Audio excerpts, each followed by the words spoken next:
All right, guys, once again, I want to issue yet another trigger warning for the graphic content and detailed descriptions on mass shootings and police brutality.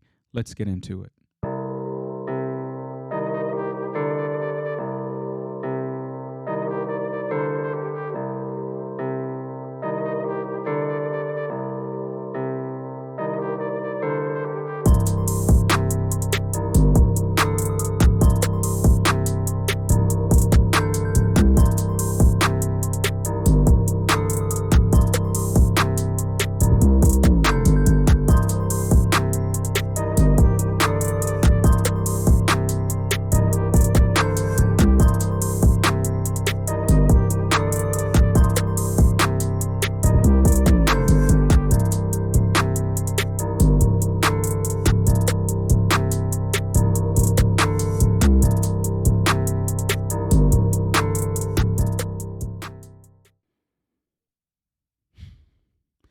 You know what? I'm just going to say it. Miscommunication leads to complications. All right, guys, we're back once again. This is episode 5. We're just going to jump right into it. So let me just lead off in true heDONizm fashion, right? We're in an age of cancel culture judged by the court of public opinion. You guys know there's graphic detail to continue to talk about. There's new discoveries. And also I want to bring a little light to our last pod that we talked about. So bear with me as I continue some of those topics. But in the same breath, we want to talk about police brutality, right? So just in case I get a little chatty-patty on some subjects or some of the detailed nature becomes too graphic for your listening ears, don't hold me to it, guys. As you all know, I'm just here to pod. Also, in true fashion, you guys know I love to start with gratitude. So let's just absolutely positively keep that going. So I am so grateful that Hurricane Idalia did not show much more damage. I believe Mother Nature was yet again gracious to us for its path. Originally, Hurricane Idalia was scheduled, or the meteorologist slotted it for category 4, right? The highest categories are 5, but yet in this case, it was slotted for category 4, but later on, meteorologists came back and said it had reduced its path and was going down to a cat 3. Again, 5 being the most severe, right? It came up through the panhandle of Florida and it exited its way out of inland, going through the Carolinas. Now, there were some deaths, there were some fatalities, but from my research and my understanding, some of the deaths that did happen were vehicular accidents that came or caused or related to fatalities. There were also people, you guys out there, shout out to you and those that you know, that are community change makers, and some people were even hit with some trees on them personally. So fatalities came out of that, and I'm getting a little twisted on words, but it seems like most of the deaths that came through by way of Hurricane Idalia was those who were being activists and community service leaders for those out there. Also, in true gratitude form, let me just say I am so grateful for those of you, yes, all of you guys out there that still believe in social distancing, right? You guys heard me talk about my experience in restaurants, but how about just everyday living, getting out and about, some sort of normalcy, if you will, since COVID-19. But I want to shout out all of those of you who still believe in social distancing. Yes, that 6 feet or that arm lengths apart. So I was in line the other day, and I was checking out, and I looked to my right, not even turning my head out of my peripheral. I saw someone literally right on my side as if we were holding hands or bumping elbows. I mean, that's how close this individual was. And I gave him the look, right?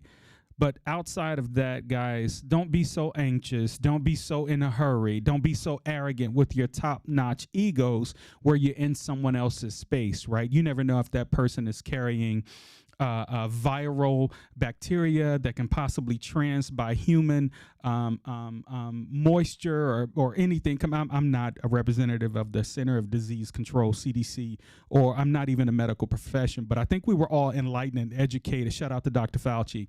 of information of how this thing can spread. And if you have not been paying attention to some of the cases or even reaching out, remember I gave you guys an assignment, and that was to have a conversation with somebody about absolutely nothing, right? Maybe some of you, like myself, or even some of those that you love or loved ones, have contracted COVID yet once again. Here it is, 2023. We're going into the autumn or fall season, and yet individuals and people and families and large masses and groups, there have been reports of COVID cases creeping up on us again. So shout out to all of you that are reconsidering donning the mask again, and also for those of you that just absolutely practice good hygiene. Shame on you, you nasty jokers. Some of you men, I see y'all coming out the back. Not that I'm paying attention, but some things are just obvious, right? If you out of your peripheral know that someone is in the restroom, right? And you see that person hit the door and bounce, they're just doing the public nasty, right? Don't be hashtag public nasty, all things looking at you, and you go out and shake hands, bump fives, and then, Lord, God forbid, you go to the transaction machine and punch your PIN number in. You know who has to follow that? All of us. So shame on you guys out there doing the public nasty, right? So as I get over into the pod addendum, as I spoke about a little bit briefly for some of the trigger warnings, I do want to do a pod addendum to last week's pod, right? We talked about the Jacksonville shooting, but I did want to add a little bit more context since we last talked, right? I just want to make sure that we are clear that this was a white supremacist, okay? And he had an intent to publicly display his hatred towards black people. He was armed with a Glock and an assault rifle. Now, he first went to Edward Waters College, now Edward Waters University, right? And he was then challenged by campus police. Pause. Shout out to the campus police out there. You know, I, too, was at Florida State College in Jacksonville, and I was also campus police, right? And there's only so much jurisdiction that you have as campus police, and then we had to relinquish our jurisdiction to JSO. For those who don't know, that's Jacksonville Sheriff's Office, right? They pretty much run Duval with law and order, right? So the coward went to Edward Waters, and then he was challenged for not having proper credentials. So then the coward left EWC. And then he went, listen to this now, we're going to get into this a little bit later, but just for the sake of context and understanding what this guy did, he wanted to go to an area that targeted black people. So where was it reported that he went? Dollar General. You know, it's something about the red line in certain neighborhoods where the Dollar General, the Dollar Trees, and those type of stores are outliers for our community, or outline in our community. I don't know what that's about. I mean, I know that they're a company. I know that they're an entity and they're everywhere. However, in this particular case, just the association gives me cause to pause that he wanted to go to an area. Is this stereotype? Is this profiling? Right? He wanted to go to an area that targeted black people. So he said, I'm just going to roll up in the Dollar General store. Right. So then he decides that, and let me just point out a little, some facts just for you guys to know a little bit about Jacksonville. There's nearly 1 million people there in Jacksonville, but a third of them are considered to be African American. Also, I wanted to add to this pod addendum that the murders in Jacksonville took place just one day before the people had a chance to remember or even commemorate some of the lives that were lost during the Axe Handle Saturday. What is it? I'm glad you asked. Well, the Axe Handle Saturday was a bloody day back on August 27th, 1960, right? This is when a white mob went and got baseball bats, and they also got axe handles to brutally club peaceful protesters of segregation at a downtown lunch counter, right? Police initially stood there, just stood there. But when the peaceful protesters said, you know what, we've had enough, let's retaliate on these clowns. So the police then jumped in with guess which side? the mob, which was using the baseball bats and the axe handles towards the peaceful protesters. So the police jumped in with them towards the protesters. I just wanted to make sure that we were clear on that. So now this becomes a thing, right? When we bring it all together, when we think of the tyology now, and I wanted to bring this to the pod, right? They said, use your voice, right? So Florida students now may never know in this period, for those that may not reach another calendar year, they may never learn about the axe handle Saturday because this took so much light on that particular time frame. Remember, we talked about the 60th commemoration on the March on Washington, and also this happened. It was all over the newsways. It was trending everywhere. It was being tweeted left and right. Pardon me. It was being tweeted left and right. So that's all pretty much some of the younger folks in Jacksonville had to know, rather than to say, hey, we want to put light on the axe handle Saturday that took place on August 27th, 1960. So these were current policies that were pushed and are in place for students. Now, we're thinking about Florida and how the education system is set up. So now there are current policies in place right now that students are not allowed to learn anything that's uncomfortable, right? So this would have been a day to enlighten that. But now policies are in place and currently in effect in the state of Florida that students are not allowed to learn anything that's uncomfortable. So it's been, guess what? Erased, deleted, torn out of the history books. And how about this for black students, right?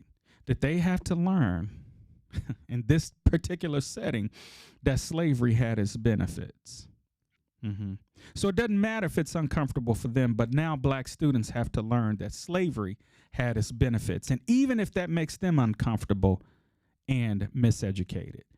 So I'm saying all of this in response to some of the fugazi or the tomfoolery that's going on in Florida, right? We're coming upon election period, and again, I'll say it again for the cheap seats.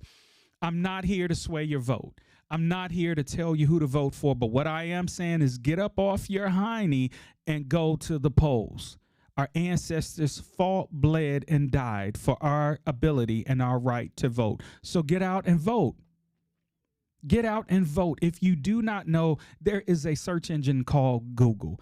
Get on that bad boy for your area and find out, what do I need to do to validate, verify, and also know where I need to vote. And don't wait until election day. Start now, right? So I'm talking about Florida Governor Ron DeSantis, right? And how this relates to the Jacksonville shooting. Stand by, I'm going to let you know.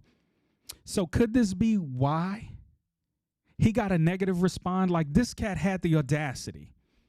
This dude really, Governor DeSantis, really had the audacity to try to pop up to the memorial visit and do a photo. This is what I'm calling it, a photo op. He wanted to do a photo op with the community. Now it's campaigning season, right? So everybody's ginning up, right? So why don't you guys this week, next week, look online or even go visit your local black church, if there's such a thing. But go to your local black church and watch all the people that don't identify with black come down, sit in the first, second, or third pew, make special arrangements with their name tag on, and make it a point to go to the black church where they can go capture your vote. Maybe you'll see Florida people, maybe you'll see Florida residents, maybe you'll see Governor DeSantis down there sitting at the front row of your church. Let me know if he know the words to the song. I'm bugging, but you guys know what I'm saying, right? But this was an opportunity for him to show up and make a photo op in the community at the memorial for the shooting victims and their families. Well, guess what? They welcomed him all right. They welcomed him with boo birds, right? This cat thought that he was just going to show up, right, and just pop off and go, yo, I'm here for the people, and throw up the fist of solidarity as your former president does. Please stop it. You're annoying me with that, right? So they were booing him. And I heard the whole purpose of this, not only was it to campaign, but was to actually drop some money on the hood. Now, you know we can see straight through that, right? You've had plenty of chances and opportunities to go and contribute it to some of the less fortunate, to some of the communities that need it, and you ignored them in time and needs when things were normal before chaos, but now you want to make it a point to go drop a check on the hood. Folks can see straight through you, fam. Could this be that the poll numbers are low and his polls are on the big decline? So I guess he thought that this would make it right. Well, keep in mind, Governor DeSantis, you were the one that lit the match, right? And is now trying to extinguish the flame that he actually lit. So Florida people, please stay awake, because I'm going to tell you right now, this is the same one who's been speaking hateful rhetoric and pulling plays from the aggressive playbooks of some of our politicians who've been in office, right? Some POTUS, right? Some of these aggressive tactics, he's trying to mimic that playbook as if it's the game-winning scorecard, or if it's the game-winning playbook to actually say we can get to a road of success if we just do this and do that, because you remember my mans and them did it, so this is what I'm gonna do. But this is the same cat that in 2021 pushed the HB1 bill. Y'all remember the HB1, the hate bill one? Y'all remember the joint? It was to go against, or it was about anti-protest bill and the results of those peacefully protesting, right? This was all in light of George Floyd, right? And there were some peaceful protests, right? I know there was some foolishness going out there, right? We've already talked about that. I mentioned last pod about the flash mob stealing and all of that stuff. You guys got to cut that junk out. And also, we have to hold our own hoods. We got to hold our own communities accountable for the fugazi and the foolishness, the tomfoolery that you out there doing. So parents, I'm starting with you. Guardians, I'm starting with you. Pastors, reverends, community leaders, I'm starting with you. Talk to these people and say, yo, you got to stop. There's got to be a different way. I've already told you guys about bad service. How about we go out and find some people who's desperately looking for work, train them up. Let's put them on the clock. Let's put them on the payroll and get them employed. Everybody ain't got to be a millionaire. Everybody don't have to be a millionaire, but there are some people looking to make an earnest dollar, but yet they can't find nothing. So they out here doing this mob style stealing, going up in the stores and doing dodo stuff. Yeah, we hear about y'all. We hear about y'all. Yeah, we're putting light. We're exposing the fact that a coward in 2023 has such racial tones, obvious tones. This cat wanted to make an example out of black people, not by talking to them, not by having a debate, right? Not by saying, here's my ideas, I disagree with this. He's judging people based off the color of their skin and going, you know what? I'm going to be judge, jury, and executioner, and I'm just going to kill you. Again, trigger warning for some of these thoughts. But again, there were some peaceful protesting, but I will say, and I will quote the late, great Reverend Dr. Martin Luther King Jr., riots do not just come out of thin air. They're the voice of the unheard, right? That doesn't mean you are exempt from knowing what's right and knowing what's wrong and rolling up in places, burning them, breaking windows, okay, looting. That does not equal a riot. But how about some people peacefully know how to protest? Be that one. Be the change agent. Be the drum major of change, as Dr. Martin Luther King was when it came to making your voice be known. But shout out to all of those in Jacksonville, Florida, and you guys are still in our thoughts and prayers. They have released photos now of the individuals who were murdered from the Jacksonville shooting. Again, thoughts and prayers out to you all. I want to pivot, if I can, a little bit, right? We've talked about mass shootings, right? It is ridiculous, and I'm talking about at an alarming rate. But you know what else is ridiculous at an alarming rate? Police brutality. And this is where I get into the pod that may become somewhat subjective for my audience out there. I want the smoke, but I don't want no sauce. So I want to talk to you guys about a young lady named Takia Young, right? This incident took place at the Blendon Township Kroger, right? Let's go back a couple of weeks, right, to Thursday, August 24th. in Blendon Township, Kroger, which is in Westfield, Ohio, right? This is north of Columbus, Ohio. She was a 24-year-old African-American female. She was a mother of 2 and had a baby girl in tow. Yes, she was expecting. So as of late last week, I want to say it was Friday, the body cam was released from the police officers that were at the Kroger. This is interpretation according to Dante, right? Old Rick James, Mecca Don, the Don Mecca, right? So don't hold me to it. I'm not a litigation specialist in this particular case. I'm not an attorney or a spokesperson for Miss Takia, but I am giving you my vantage point. And again, I'm simply potting. The basis of the situation was this young lady, for whatever reason, went to Kroger, a.k.a. K. Rogers, for those of you who do break the name down, or for those of you that put the S on the end of Kroger and call it Kroger's. Why we put S's on everything? Anyway, I digress.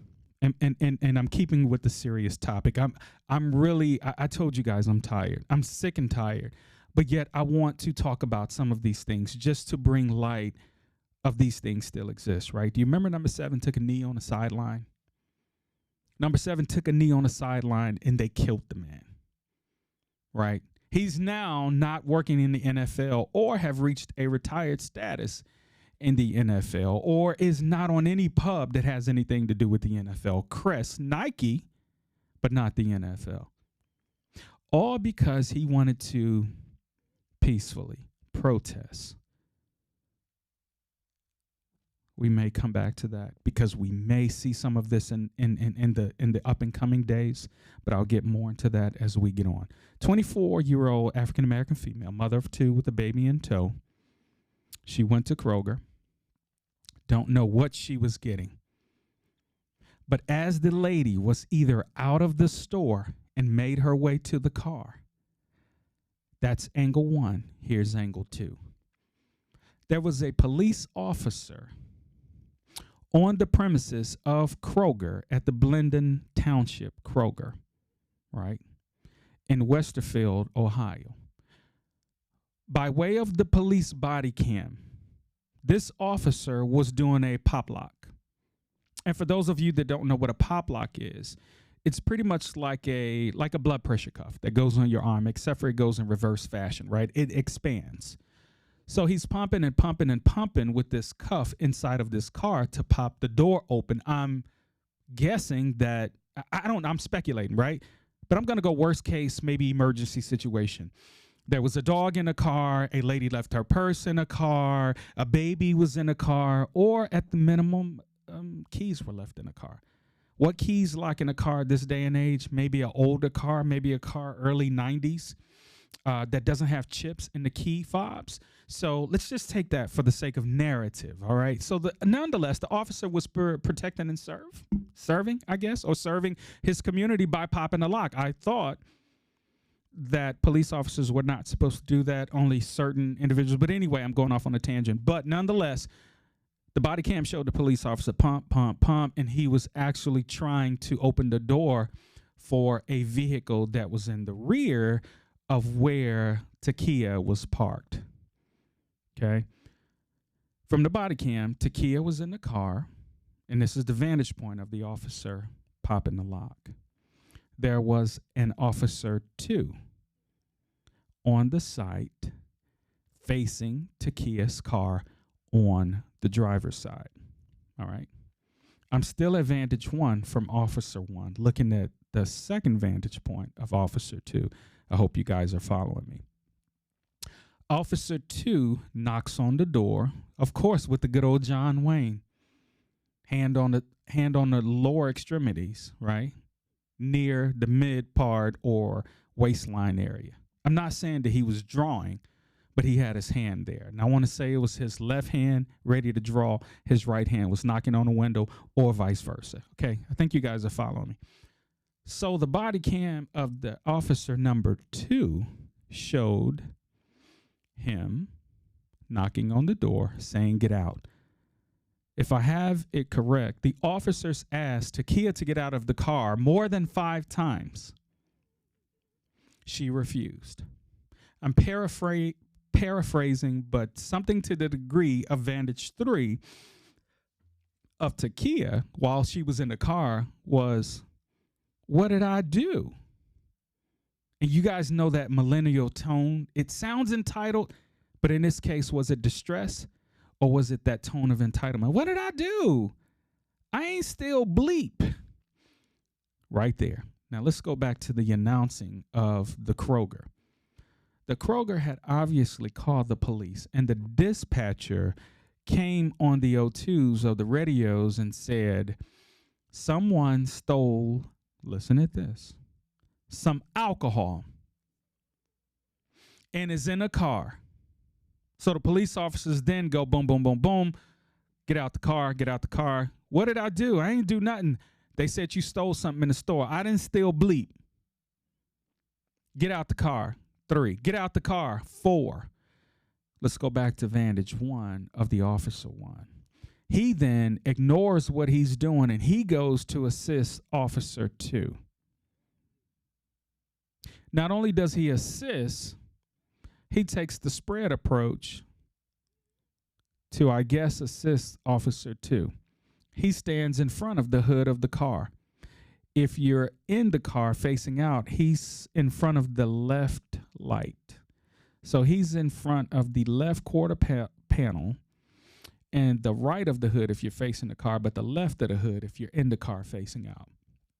So I guess the car was running. You couldn't hear all of the intricate details from the body cam, but the film or the tape kind of showed you all of these things. So I'm being very descriptive, right? So nonetheless, let's say at the 4th or 5th get out of the car by officer number 2, officer number 1 draws weapon. The weapon is deployed from his holster. So it's in his hand.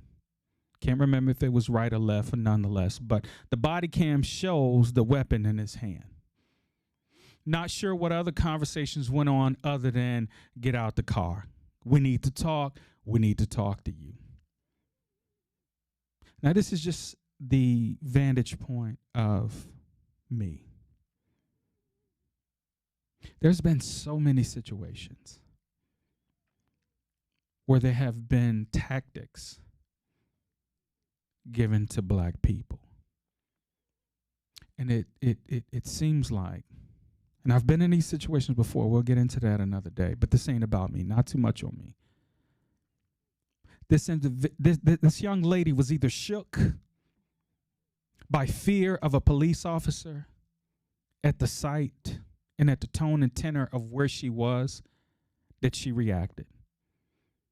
What did Takia do? She tried to drive off.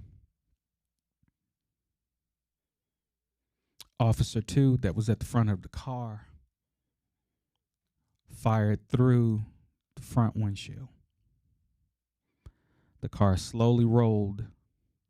She was like the second or third car from like almost in the 88 parking space. So from that point, she was very close to the main street, you know, the street that you guys illegally park in all the time. So she slowly rolled across that and hit the wall. Didn't hit any other passengers. So there's different vantage points, and that's why I gave you the narrative of Vantage 1, Officer 1, Vantage 2, Officer 2. But the end of the story is 24-year-old Takia Young is no longer here with us.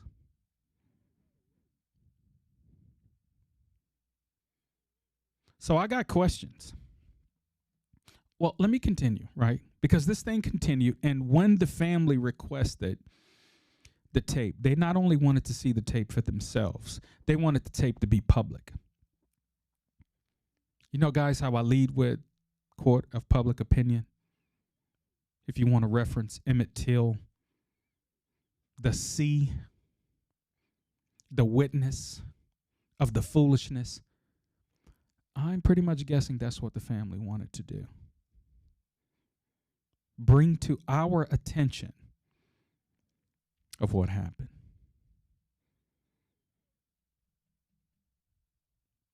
I don't know if Takia Young was pronounced dead once emergency medical professionals came on site or if she got to the hospital. But I don't even think that matters at this point. But Takia Young is dead. She was shot. Right. So here are my questions, right? No. Let me go back. I lost my train of thought. But where I was going was after the family requested that the video be public, the then FOP executive VP got on tape, got on film, got in front of news cameras, and was extremely arrogant. And he was pretty much standing with the officers. So the family is also pursuing a lawsuit towards the Fraternal Order of Police Executive VP for his insensitive handling of the release of the officer's name. They still haven't released the officer's name of the one that shot the individual. The officer 2, which was the one saying, get out the car, get out the car, get out the car, get out the car. He wasn't the one that shot. Now, I'm not running bail for him, but he was not the one that rendered the shot. Hence, he asked her to get out the car 5 times. Officer 1, good old John Wayne over there, right? He was over there at the car doing the pop lock, went in front and deployed his weapon. He was ready to get busy. It was on your mark, get set, pow, pow. He wanted to obviously draw some heat from this situation. This is a female, right? And so the family, along with their legal representatives, are calling this a criminal act by the police officers and a gross misuse of power and authority. Now, back to me. I just got a couple of questions, right? With those different vantage points, could they not? I'm just being silly, but I'm being silly-minded because it seems like just a simple change of plans or change of execution may have spared this young lady's life. And I would have been on the pod talking about shame on you for stealing liquor if that was true. But how silly of me to think that all they had to do was just line up a couple of grocery baskets in front of the car. Make it a little difficult to pull off, right? Or better yet, I told you they were like 1 and 2 spaces away from the ADA and those illegally parked spaces that says emergency vehicles only. Well, the police officer was parked in that area. Could Officer 1, who was doing a pop lock, got in the squad car, backed up in front of the lady? Or better yet, in some areas, I know they have no chase laws, but law enforcement, I guess, reserve the right to chase. Could they not have just gotten the lady's information to go, we got all the details we need, do something? I'm being silly. I'm being simple-minded, but that lady, Miss Young, probably would be here to see her day in court. But court was held for her on August 24th, and the outcome was death. No trial, no grand jury. Guess who gets to go to the grand jury? Both police officers. So here's my thing. And I haven't seen this, and I did a little researching, but I didn't absorb too much time. These things can give you a headache. You got to be very careful when researching information like this. Was she the actual thief that stole the liquor? And this is where we actually put accountability back on our community when we are in situations like this. Takia, rest her soul. But what were you doing in there stealing alcohol and you're expecting? Or who were you doing it for if that's the case? What I would like to know is Kroger of Blendon Township. Did you look at the tape and see if this was an actual person that stole the liquor? Because if I recall, the vantage point from Officer 2 was this girl said, I didn't steal blank. Is that fact? Did y'all have the right person? I just don't understand why a pregnant woman will be drinking and then stealing alcohol. Dispatch officers, dispatch station. Did you guys describe her to the point of where the officers knew this was the one? This is her. Because it seems like all of that happened very fast. It happened very fast. I'm not sure. But it's something funky going on in the air right now. And I'm not saying it's campaign season, here comes the foolishness. What I am saying is hard times do come with hard measures and desperate time. Desperate times put people in desperate situations. You know, there's been a report of a couple of dodo situations of police brutality. In Mississippi, Michael Jenkins and Eddie Parker, disgusting situation. Back in June, they filed a federal lawsuit alleging that 5 officers, these guys call themselves the Goon Squad or something to that effect. So they went in Michael Jenkins and Eddie Parker's house and totally violated these guys. Let me state, Michael Jenkins and Eddie Parker are black men. They handcuffed them, they beat them, they kicked them, they waterboarded them, they tased them, and one even had a gun in one of the guy's mouth and held it there for well over a minute and then shot him. It did not kill him, but it did some damage to a man. Can you imagine having a barrel in your mouth and then a gun being deployed or discharged in someone's mouth? These were police officers. 6, I'm sorry, I said 5. I believe it was 6 officers that did this. This was in Mississippi. But let's take it back to Ohio, because we were just talking about the Blandon Township that was in Ohio, right? North of Columbus. Now let's take it back to Ohio. Donovan Lewis, rest in peace, 20-year-old kid was shot by the police officers. They came in the house, shot the man while he was in his bed. He was unarmed. And when the officer deployed his weapon or discharged his weapon on the kid, he said, "Oh, I thought he had something. This dude had a vape." You got a K9 in your right hand or your left hand, and you got a gun in the other hand. You opened the door and said, "We're coming in. We're not leaving." As soon as you opened the door, you saw the color of his skin and you just shot him. Again, trigger warning out there. You know, black men alone, we kind of suffer from PTSD just by the mere fact that a police officer is driving next to us. And what's the problem? What's the law being broke? Some of you may ask. Well, it's called driving while black. Disgusting, yo.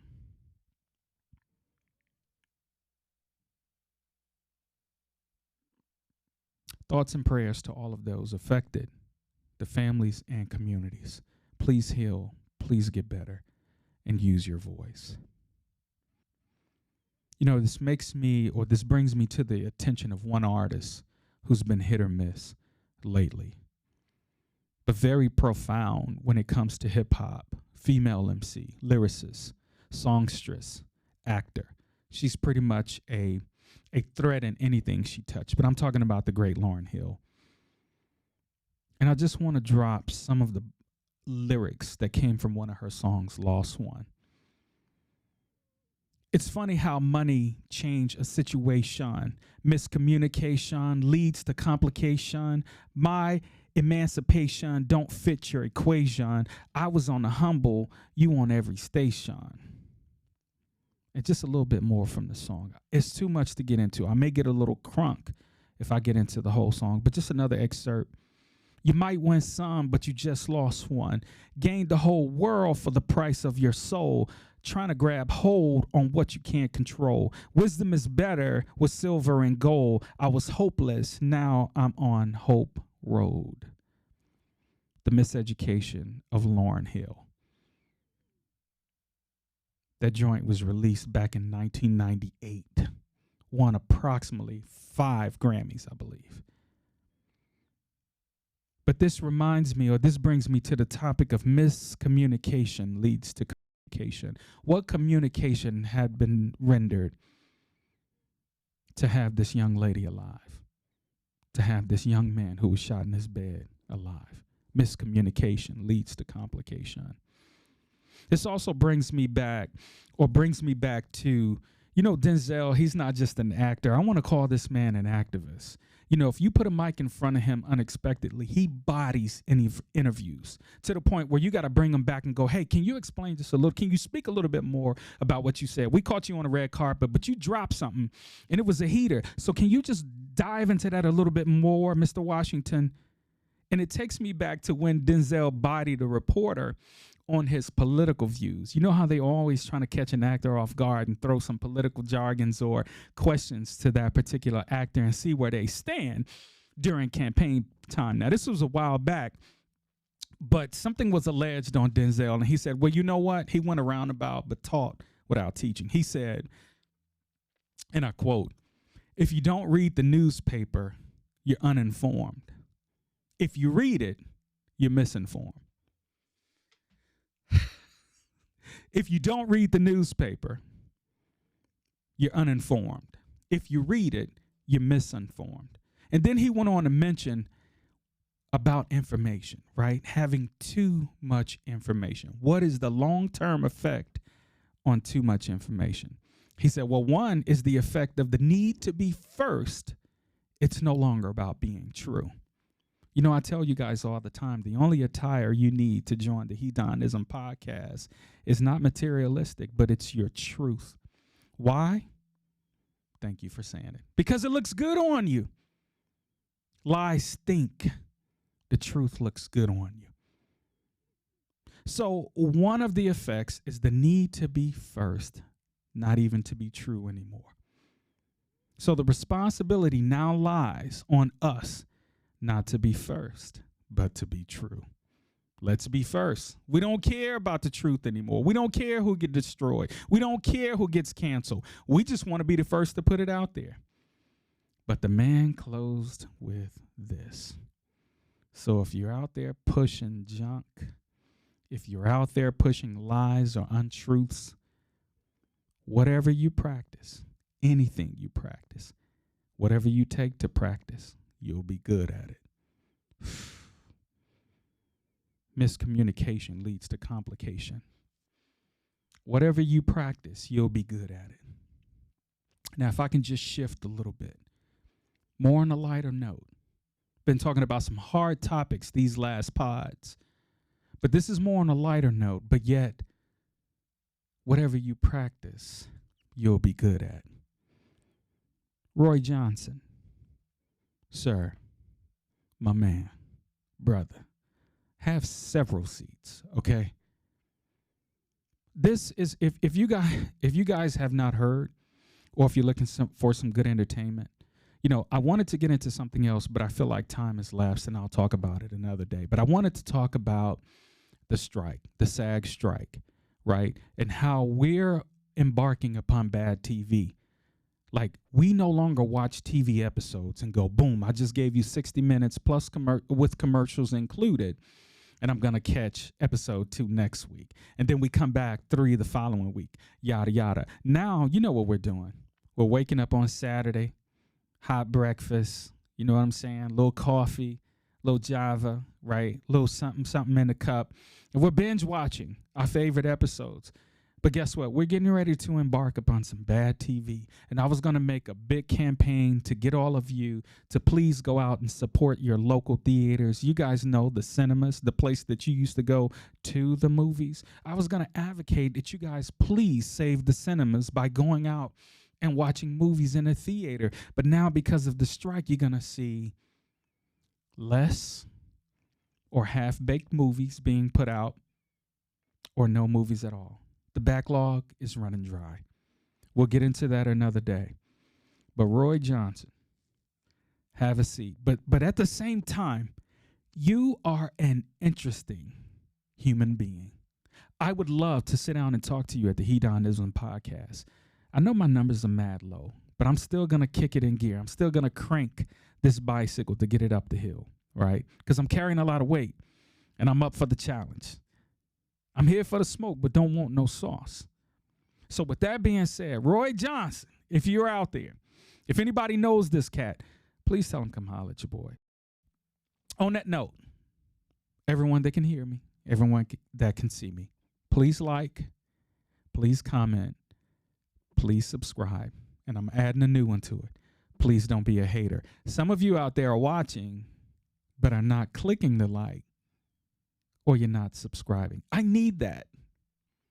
Right? I just said we're embarking upon bad TV. Old Rick James, old Mechadon, Dante, I choose to deliver. I'm here to entertain, but at the same time, I want to enlighten you. I think I heard a term, or I used the term that is not used anymore. It's called edutainment, right? We're all derivatives of hip hop. I'm going to tie it together. I'm going to give you tyology, but we're embarking upon bad TV, bad streaming, bad movies. Continue to like, continue to comment. For the small but yet powerful group that are commenting out in the podcast via YouTube, thank you. I see you. I'm engaging with you, and we will expand. Stay tuned. Roy Johnson, come sit down. And for those that don't know, you can watch this dumpster fire by way of Max. It used to be HBO Max, but I believe HBO and Cinemax did some type of merger for the sake of that, and now it's just called Max, right? This is almost worth getting, and if you don't want to keep it, cancel it at a later point, or go and get somebody else's login. I'm not telling you what to do, but I am asking you to go get with somebody that maybe has the Max app or the Max app on their TV. Nonetheless, it's called BS High. BS High, as in BS High School, or Bullshiggity High School. But the BS actually stands for something, right? Roy Johnson is the most honest liar that you will ever meet via TV, but real life at the same time. Watching, you'll see. I hate doing spoilers. So let me just say this for the viewers and the listeners out there. I need to do my job. Spoiler alert. Spoiler alert. This is a spoiler alert for BS High. Okay? So if you don't want to listen to this, I suggest you fast forward maybe a couple of clicks, or maybe pause it here just to see if there's any comments down in the block. But if you got to go, salute. Now, for those of you who have seen, I'll tell you what, let me finish that disclaimer. Even with the spoiler alert, this is one that you want to look at anyway. There's two references, and these are neck and neck. I don't know if you guys have ever seen the Netflix special Fire Festival with Ja Rule and the other Dodo, but this is like, this maybe surpasses that. And here's why. Because Roy Johnson shamelessly, this ain't allegedly, shamelessly took advantage of disillusioned kids, and I'm going to even add young adults. Watch the joint. You'll see what I'm talking about. We can come back and pod about it. We can come back and talk about it. Or if you watched it and you come back and look at this pod, please comment down and say. If you've seen it, just start commenting right now. I want to see it. I want the smoke. Please comment down below, like right now. Like, get your keyboard out, get your thumb out, comment down below. I want to know what you think. I mean, it's good TV. Like, shout out to the production team, right? I'm more getting into photo flash and film, and also post-flash, post-recording, editing, soft and wet editing, and also final cuts. I'm getting into all of that. It's very time-consuming. So what they did in this documentary was absolutely amazing. For the sake of rating, I would give this 5 stars. Because they did things you want to see, but yet some documentaries stop. It's almost like they said there's no legal boundaries. There's no habitual line stepping. We're going to go there. Right? In a day and age, and also as we embark upon football season, shout out to Coach Prime. You got that dub, I heard.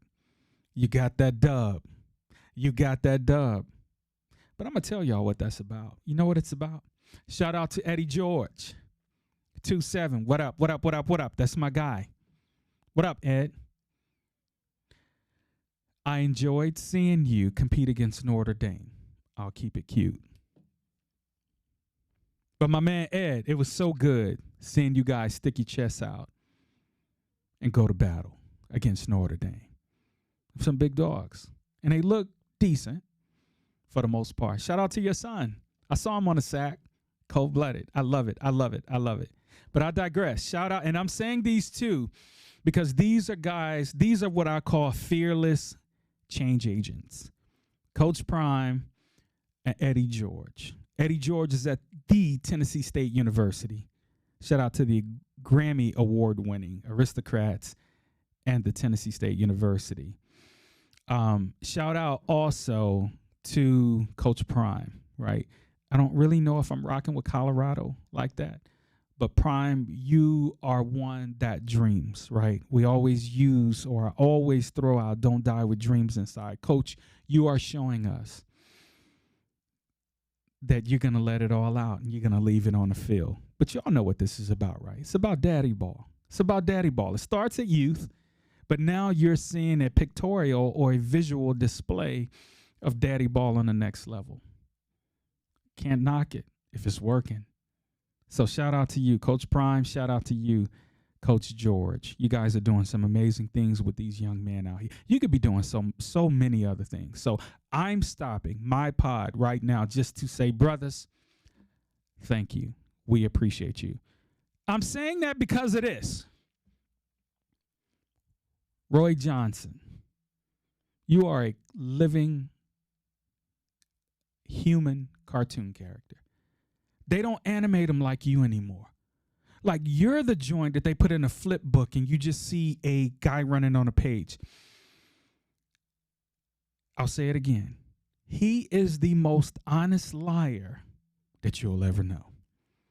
Taking advantage of kids. And yes, I'm talking about Bishop Sycamore. The younger kids know all about it. I'm in the state of Georgia where football is like professional football. It's damn near the same participation. It's a lot of money involved.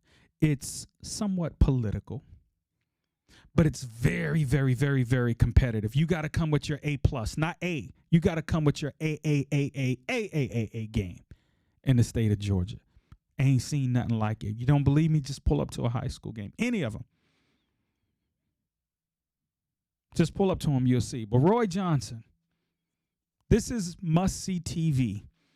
This is watching a train wreck filled with Fire Festival attributes.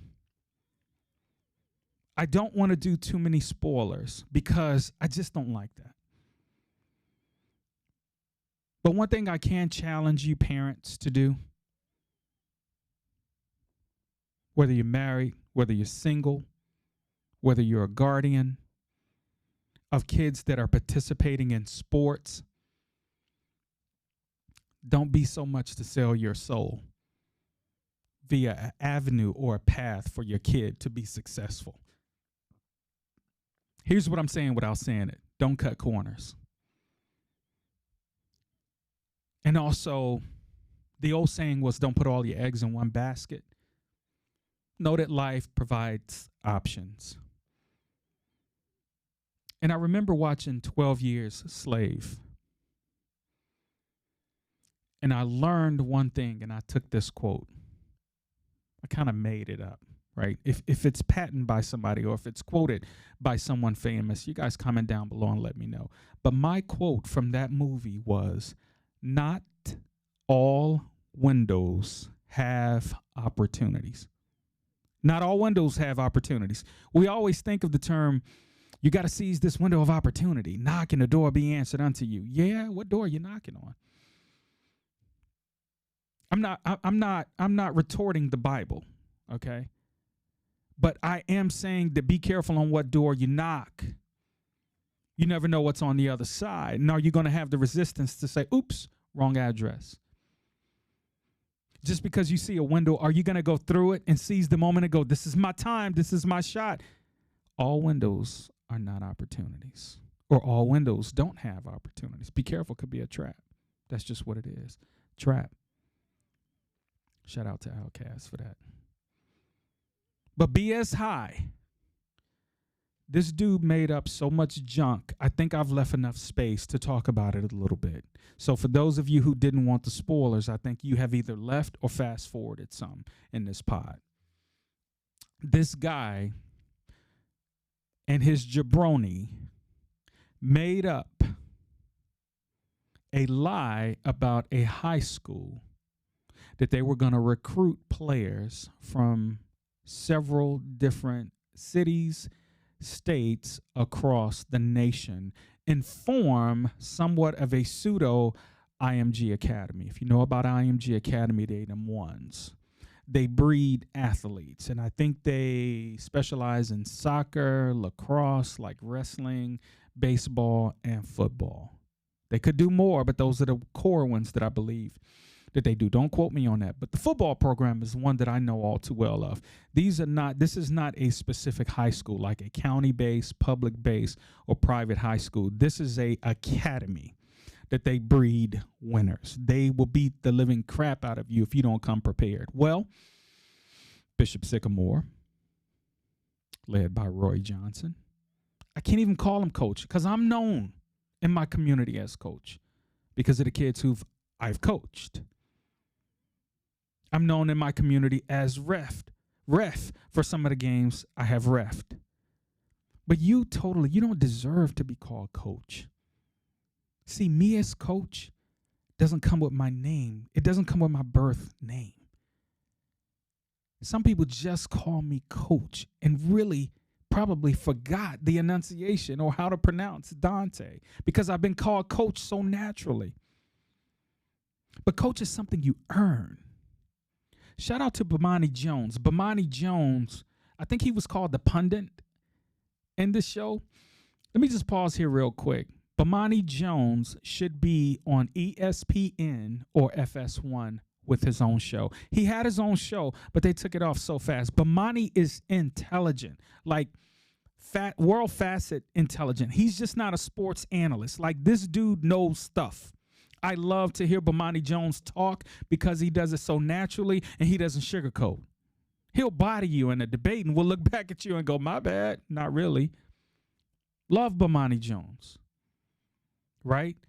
And I think he was the pundit in this show, but he dropped so many nuggets in this show that they had to have him for all the fugazi that Roy Johnson displayed. Use the players for PPP loans during COVID. The fictitious Bishop Sycamore went through a time span of, I believe, 2019 to 2021. You're pulling kids out of school, bringing them to your school, which has no brick and mortar, no classrooms. But they get this hot architect and this graphic designer and engineer to come and engineer and show what Bishop Sycamore is on the path to becoming or is. This joint had a rooftop full-court basketball court, indoor track, state-of-the-art training facilities. They had hype videos. But see, this is the power of social media where people will believe anything. Guys, let me say this. This is my philosophy. I want to pour it onto you. Stand for something, or you will fall for everything. I'll say it again for the cheap seats. Take a stand for something, or you're going to fall for everything. Not too much on BS High, because some lives were taken advantage of. One kid in particular that my heart goes out to. And he has a dope name. His name is Trill, which is short for Trillion. And his mother, for that matter, because it looks like this lady not only made some sacrifice, but she was one of those change agents that wanted to be like team mom, pseudo trainer, but yet, hey, my son is on the team, but yet I want to get it involved so I can do some give back. So shout out to the mothers out there who are really rolling up their sleeves going, you know what? I can play the role as well. I can be coach, I can be trainer, I can be whatever. I just want to be a part of my child's life. Shout out to the mothers out there who are playing that role and the fathers who are playing that role. But I'm speaking more to, and I believe the role for her was a single mom. If I got that wrong, my apologies. But her son, Trillion, was 2 credits away from graduating from high school. His mom pulled him out, decided that Bishop Sycamore was a school for the nurturing and growth of him. This dude got size, he got body, and he has the make of a quarterback. He had the potential of becoming a QB1. I won't do the end spoiler because I can talk about this for days, right? But if I'm talking train wreck, you already know there's some crashes throughout this documentary that display some funky dunk, right? But I'm going to go back to the first thing that I said about him. And guess what? I didn't make this up. I can write. I'm kind of sick with the pen, but guess what? He said this. This man said, I am the most honest liar you'll know. You guys watch out for these sheeps, or watch out for these wolves dressed, let me say it again. Watch out for these wolves that are dressed in sheep's clothing. They're out there. Some of you know them. Some of you are in bed with them. Some of you are shaking hands, doing deals with them. Watch them. BS High, must watch. I would give it 5 stars simply just for the showmanship, the display, the interviews, the behind the scenes, the actual filming. See, it takes a lot to actually follow, and they nailed this. So shout out to the production crew of this. It was simply amazing, but yet awful at the same time. Last thing, and I'm going to get out of here, guys. Skip has launched a new platform, or Skip has launched a new format, I should say, for Undisputed. Don't know if I like it. It's heavy with football players, analytical point of views. There was nothing like old Shay Shay. But in the same breath, old Shay Shay is going over to ESPN's First Take with Stephen A. Smith. I love Stephen A. I love Stephen A. I love Shay Sharp. I'm hoping that this relationship works, or this showmanship works. They both are animated black men. They both are very analytical on majority, if not all, subject matter that pertains to sports and social commentary and somewhat modern day events. They slide it in there every now and again. I hear Club Shay Shay is coming back. Yes, I appreciate that. I love to see the growth when someone can say, I can hit the reset button. Well, shout out to the Pivot. What a dope name. When you can actually pivot. Shout out to them boys over there. They're killing it. But I really hope that the Shay Shay and Stephen A. marriage on TV works. I'm looking for the entertainment, and I wish you guys all the best. Right? Miscommunication leads to complication. Guys, just think about that. The most important part of interacting is communicating. Make sure it's solid. You guys know, as always, this cancel culture thing that we're in, awful. But if I said something, if I did something out of pocket, if something that I spoke of today triggered you in a way, please, if this is a situation that you need to heal from, please, if you can hear my voice, seek help. Or if you're getting through this the best way you can, be patient, be kind, and heal. But if I did something to trigger you during this episode and talking about mass shootings or police brutality, I tried to be as careful as I could, but don't hold me to it, guys. As you always know, I'm just here to pod. Until we meet again, guys, I'll see you soon.